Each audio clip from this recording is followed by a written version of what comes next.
Welcome to It Happened in Grand Prairie, Texas. And that's our series of happenings of the history of our city and some of the people that have made history, some of the people that are real busy cats and they're making history even today.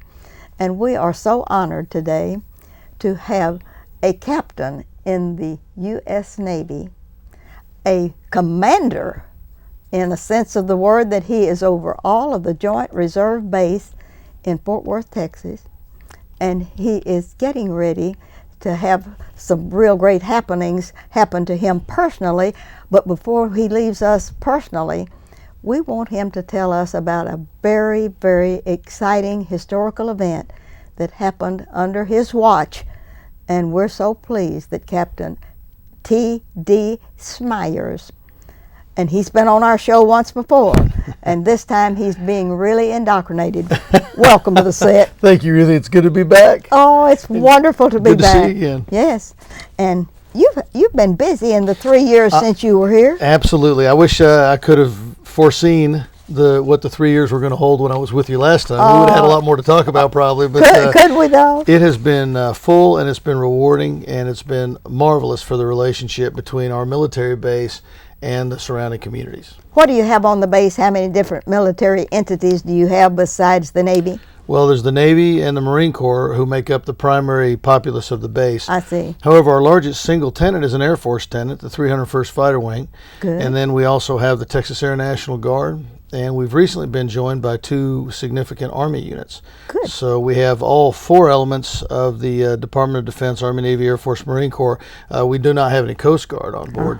And then we have the Texas Air National Guard also. Oh, that is wonderful. It is. You have your hands on a lot of pies during those 3 years, didn't you? I have. It's been exciting to experience the different cultures. Yes. A naval air station runs a certain way, but now you have tenants who are essentially your customers Yes. that you need to service and provide resources for so that they can be mission ready. And the base contributes enormously to our warfighting effort overseas. And the reservists who are stationed there are fighting right alongside their active duty counterparts in a way that in some cases is actually busier than the active duty. Amazing, but we're in the days of an operational reserve now, the days of a strategic reserve that you kind of just held in standby and trained them up in case the Hun came over the walls in Washington. Yes.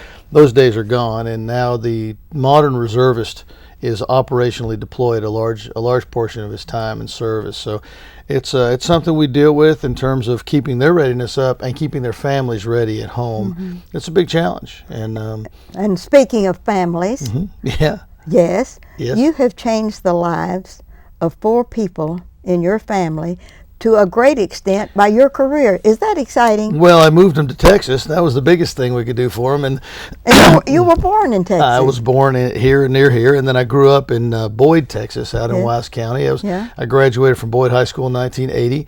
And it's kind of neat. They asked me to come back to speak at the high school graduation this year. So I'll be a speaker at my old high school, which is kind of neat.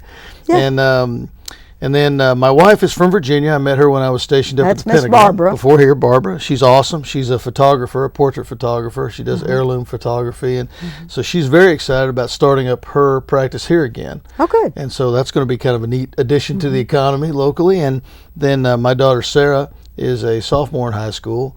And Dalton is a freshman in high school. And then Brooke she's in middle school. Oh, that's wonderful. Yeah, so you got a lot of people stirring the stick at your family. Yeah, too many cooks. Somebody's always trying to stir something for sure. Oh, that is really good. Never a dull moment. Now, the reason I called you, I got this gorgeous invitation to something very historical that happened at your base about 10 days ago. It did last weekend. Last weekend. Yep. All right, and it says the commanding officer of the Naval Air Station Joint Reserve Base, Fort Worth, cordially invites you and one guest to the Blue and Gold Chalet at the Joint Reserve Base's Air Power Expo, and celebrating something that is tremendous here, the Centennial of Naval Aviation. Yes, as we've come Tell to call me it. where all of that started. Well, it started 100 years ago, obviously, the Centennial of Naval Aviation, and when the Navy decided it was going to try to work airplanes into our warfare plan, It was originally designed to be an observation platform. Yeah. In other words, the ship could fire at things that it could see, Yeah. but the airplane up above the ship Yeah. could extend its reach. Yes. It soon became obvious, though, that reach could include lethality, and combat aircraft yeah. began to be generated, and of course that bred the aircraft carrier. And what began as an observation platform is now a primary tenet of our national defense. And the Centennial of Naval Aviation is something we're all very proud of, and we're proud that it's a significant part here in North Texas. Yeah. Both in terms of your active duty and reserve military presence, but also the industry that supports it. So many companies in this area support our naval aircraft forward edge, and so it was a great celebration.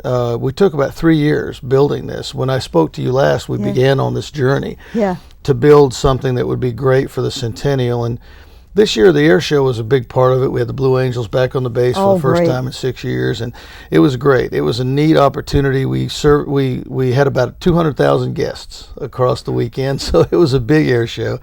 But the neater part was we built in some opportunities to work with kids, Yeah. and we had all the local school districts run an essay contest called Look Up, where the students were invited to write an essay about what they wanted to be and then tell us how they were going to get there. Yes. So it made them think about why they're getting an education and how it's applied and why it's important. So they did it, and the winners and the runners-up got to fly with our stunt pilots How great. on Wednesday out at Meacham What a Field. reward. It was amazing, and I hope it changed lives. It sure looked to. Yeah. Then we had 7,000 students there for a pep rally on Friday on the base, and they got to meet Mike Thornton, a Medal of Honor recipient, Yes. and Kay Heyer, a female astronaut and the first female ever to be assigned to a combat air crew. And both of them are friends of mine, and both agreed to come and do that and meet those kids, and it was amazing to see it happen. So Yes. I'm really proud of where the base has gone in terms of starting to change the relationship with the city and the surrounding communities from one of just kind of distant friends to actually being part of the family. Well, where will most of the archives of naval aviation, do you have a foundation or a storage or a place where all of this stuff is going to be gathered and documented and like a library? We do. The primary hub of all of naval aviation history is really in Pensacola. Oh, it is. Naval Air Station Pensacola is referred to as the cradle of naval aviation for a few reasons. One is because it does hold that historical part of it.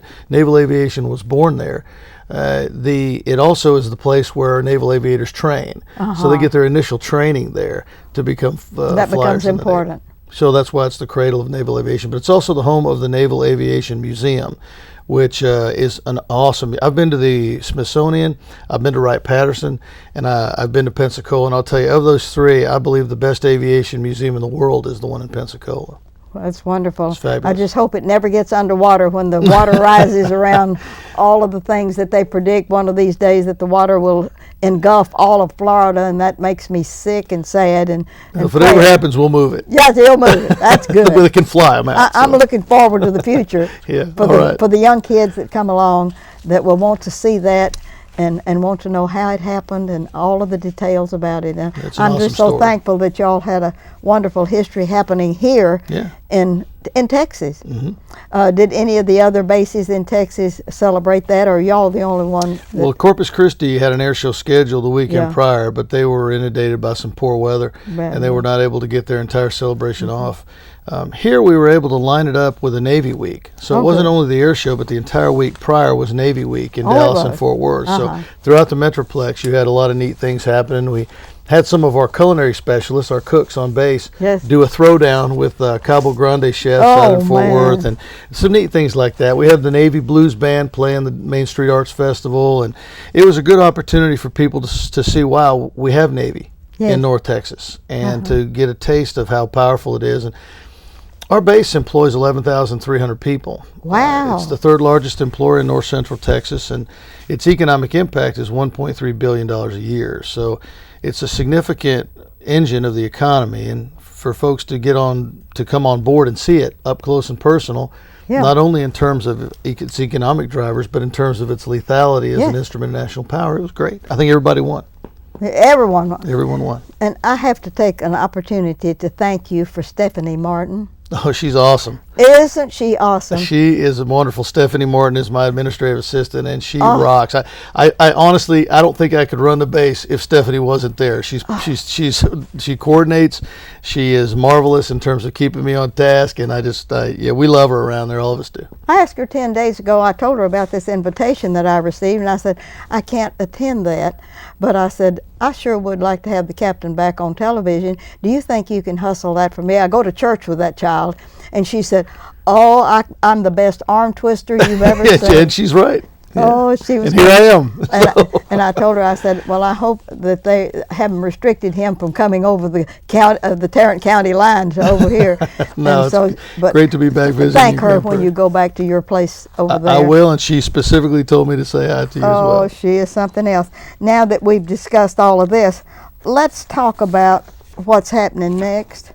I know that you haven't announced, though, who the captain's going to be over there taking your place as the commander of the world. Not officially. I was kind of holding that aside, but you know what? I'll do it here. How about we just let it out? Yeah, let it out. Okay, this will be a scoop for everybody. I will be relieved on the 15th of July, and that is this change of command.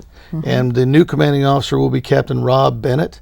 Rob is currently assigned up at the Office of the Secretary of Defense for Reserve Affairs. He's doing great things up there that are pertinent to the base that he's about to take command of. But my tour was originally only supposed to be 2 years. Yes. And then they extended me a year in command to take care of some business and to allow Rob some time to do his things, to train to come here. And now he's going to arrive in July. So. And so I'm anxiously awaiting his arrival. The Navy wisely refers to this as relief. So he's going to be coming here taking on the privilege and the honor and the burden of the command of that Naval Air Station. Now, we're going to celebrate real big with the change of command like we did the last time. Well, we're going to celebrate real big for a couple of reasons. All right. One of them is we have had an amazingly successful 3 years in terms of the presence of the base, the growth of the base, and the enhancement of the base's mission. Yes. It's been awesome. It's been a great celebration. It's something to celebrate. And if you come visit us, you'll see our brand new sign at the front gate, a lot of our new facilities, a lot of ways that the base has been enhanced. But also, I'm retiring from the military. After this will be my last assignment.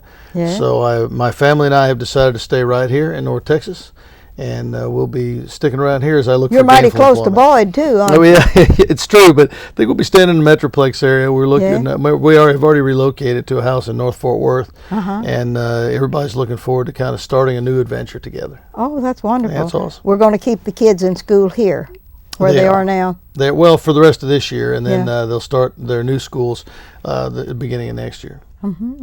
That's wonderful happening. It's exciting times for sure. Well, lots of moving parts. But the change of command, when you all do this, then you either step up or step down. Is that the? Well, you move to another job. If I were staying in the Navy, I would be relocating to San Diego to take a job out there. Would. That's and I looked at that and decided, well, I'm home. I'm here where I grew up. The job that I'm in now has allowed me to make some amazing contacts with people, meet some great folks. Yeah. So I spoke with my wife about it, and we decided that you have to get out sometime. There's always a time when you leave the uniform service, and I think this is my time. So we made the decision to do it right here. That's wonderful. We love the area. So. The one thing that you've brought up in this conversation is the fact that you're cluing in on youth. Tell me how that's working. Are you bringing in schools? You said you were bringing in schools and et cetera for this other celebration. Well, do you think that this new commanding officer will continue that and help kids and sell the kids on how important the military is? Well, we've sought to institutionalize it in a number of ways. It's really not a recruiting effort. We're not trying to get kids to join the military. No. What we are trying to do, though, is one nice thing about the military is we are driven by a code. There's a code that includes some things like honor, courage, and commitment, which are the Navy and Marine Corps' core values. Yeah. These translate to anything you do. So if we can get students to understand the value of these characteristics and carry them on into whatever they choose to do, then we've won. So as we bring them onto the base, we're seeking to introduce them to people that live by those characteristics and that code every day. And the effort that we had to bring the 7,000 students on board Friday for our pep rally was part of that. That was what prompted my question, that 7,000 for a pep rally. That sounds so unusual, but it sounds so appropriate. That was awesome. It was a great opportunity for them because they got to see the air show while it was still without all the crowds, without Yeah. the 100,000 people there each day. And so it also enabled us to share a little time with them one-on-one with this Medal of Honor recipient and this astronaut to kind of help them understand what drives people like that, who are our rock stars. Yeah. And real rock stars, people Yeah. that really did things that you can be proud of and things that you want to emulate if you're a young man or woman. And so that was part of it. We have several, though. We have adopted schools that different commands on the base take on. We have ROTC units that we sponsor. We have a school liaison officer who's a permanent member of my staff. That's a new staff member that we brought on since I took command, who works with the local school systems to help them understand the unique needs of the military child, Yes. and also to help people that come in find the right school for their students. So we've become very involved with young people in the local area around the base, and we have every intention of continuing that. That's wonderful. What is your most favorite aircraft that you fly or that you have at the base? And what is the future of the aircraft? I know they're sending out a lot of drones and Yeah. things like that. Well, Is that a dying happening? Well, my aircraft that I flew operationally was the P-3C Orion. I commanded a squadron in Jacksonville, Florida. Yeah. And that was my last flying tour in P-3s. And then they sent me off and got me educated and sent me to the Pentagon and made me part of the problem instead of part of the solution. Yeah. So but while I was operational, I loved the P-3 Orion. It was an anti-submarine aircraft as well as electro-optic imaging to support the troops on the ground from a distance. My favorite aircraft on that base is the F-14 Tomcat, which Oh. flew out of NAS Dallas Yes. and flew out of NAS Fort Worth when it was first stood up. VFA 201, the Navy squadron there, transitioned to the F-18 Hornet, which is the kind of aircraft the Blue Angels fly, Yeah. and that's a cool airplane too. But the F-14, there's something about it. It's the plane that won the Cold War. Is how Yes. we look at it in the Navy. It's sort of like in the World War II, the Mustang. P-51 Mustang. P-51 Mustang Awesome aircraft. was kind of awesome at that time, and I just wondered what one matched that at this particular time. Probably the F-14. It's kind of legendary. That was the plane that was flown in the movie Top Gun. So it'll help for those of you who aren't familiar with the airplane to make that link. Well, naval aviation, how long has it been in compared to how long we've had a Navy, period? Well, not very long. The Navy's 235 years old. Yes. And naval aviation is 100 years old. So it was an amazing change. You know, several things have happened in the course of the history of the Navy that have changed our strategic direction. Naval aviation changed the way we fight warfare fundamentally. Wildly enough, we're having a new addition that's significant to North Texas that's changing the direction of the Navy again. Yeah. As we move into the Navy being a global force for good, Yeah. sometimes we have to take out the guys who are the global forces for bad. And those folks sometimes aren't national actors. They're what we call asymmetric threats, threats that attack us in different ways than we're postured to fight, like terrorists. Yeah. So we've started a new series of ships called the Littoral Combat Ship. LCS-3, the third hull of that Yes. ship, is USS Fort Worth. Oh, it is. And that ship will be commissioned in the summer of 2012. And that's you have a kinship to that, we don't have you? absolutely, and I'm part of that host committee for that, and Yeah. that's been an amazing link again for North Texas to the Navy. Dallas has had a submarine named after it for years, Los Angeles class attack submarine, as well as a Coast Guard cutter. But this is the first time ever that the Navy has named a ship after the city of Fort Worth. And so it's exciting, and it's especially exciting because this ship represents a new operational and tactical direction for the Navy. And that's bringing our firepower to the littorals or the coastal areas around potential threat areas.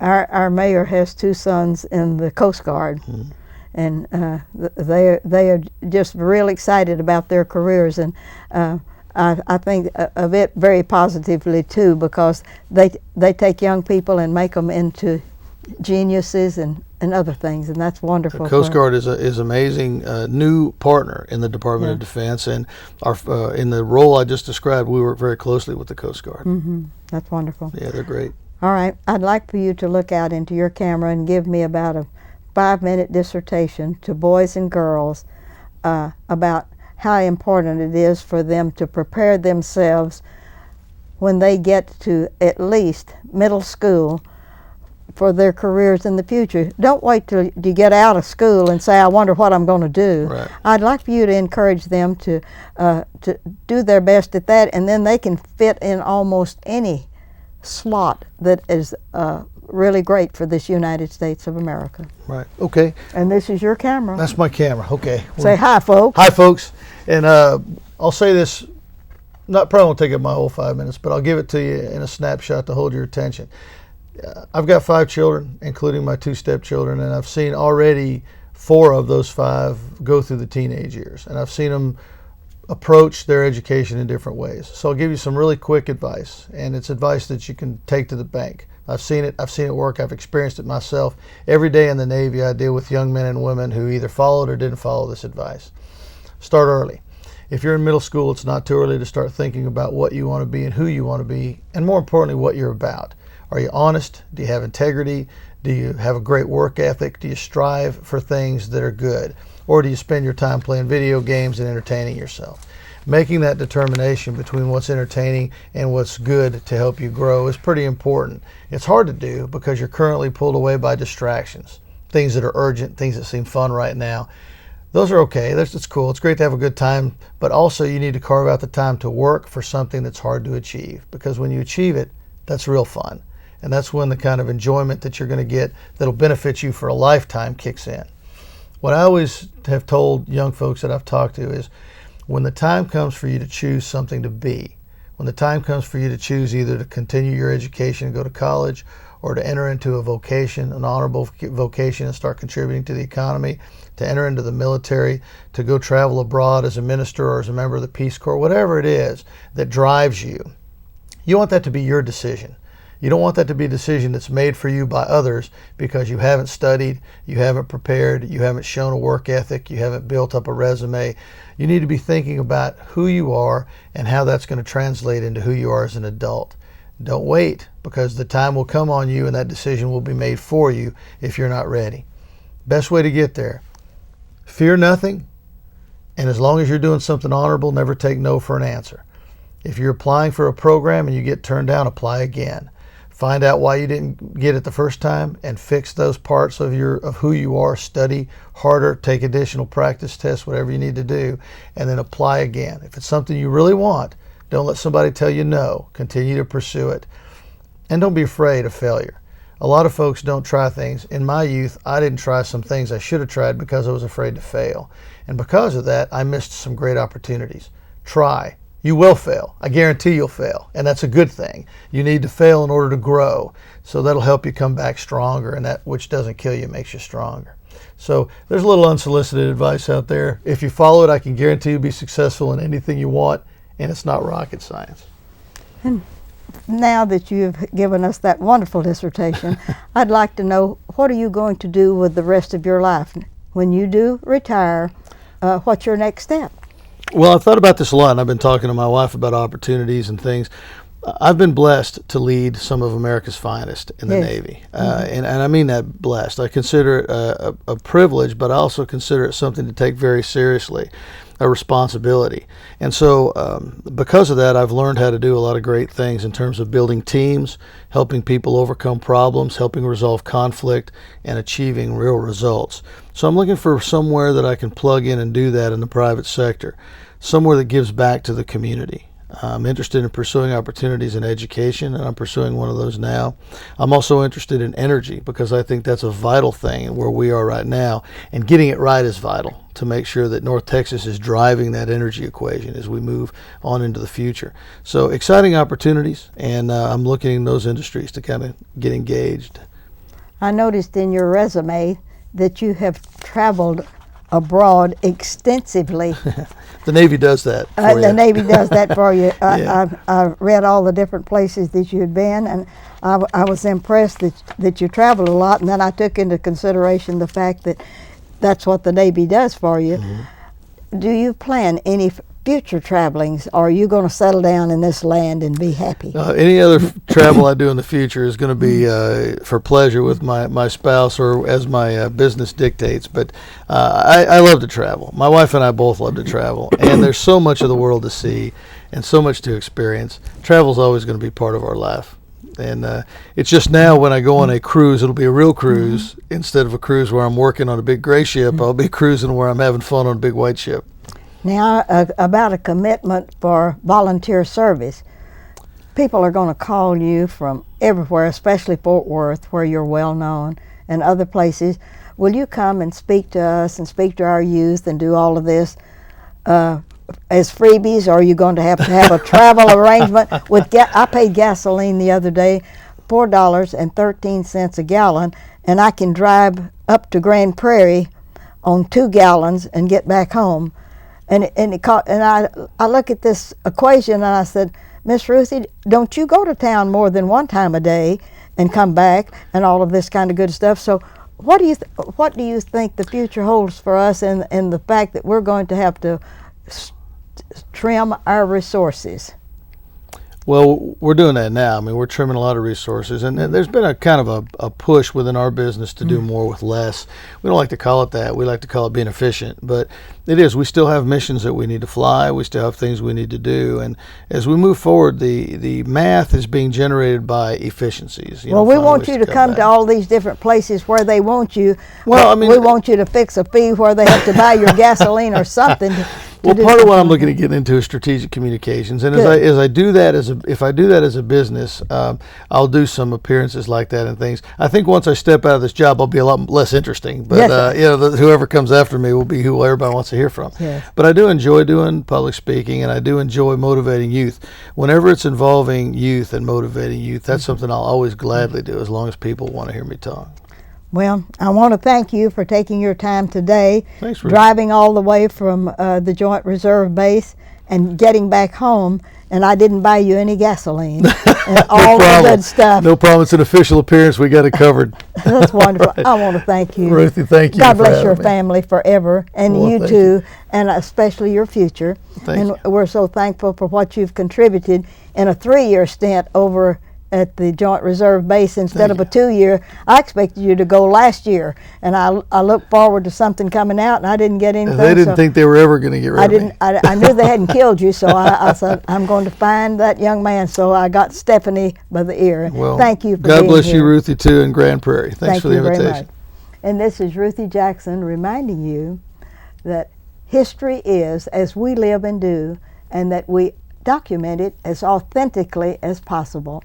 And thank you for Captain T.D. Smyers for all of the things that he's done for us and for our city and for Fort Worth, Texas, where I was born. I think that is a very wonderful tribute, and thank you for watching our show once more.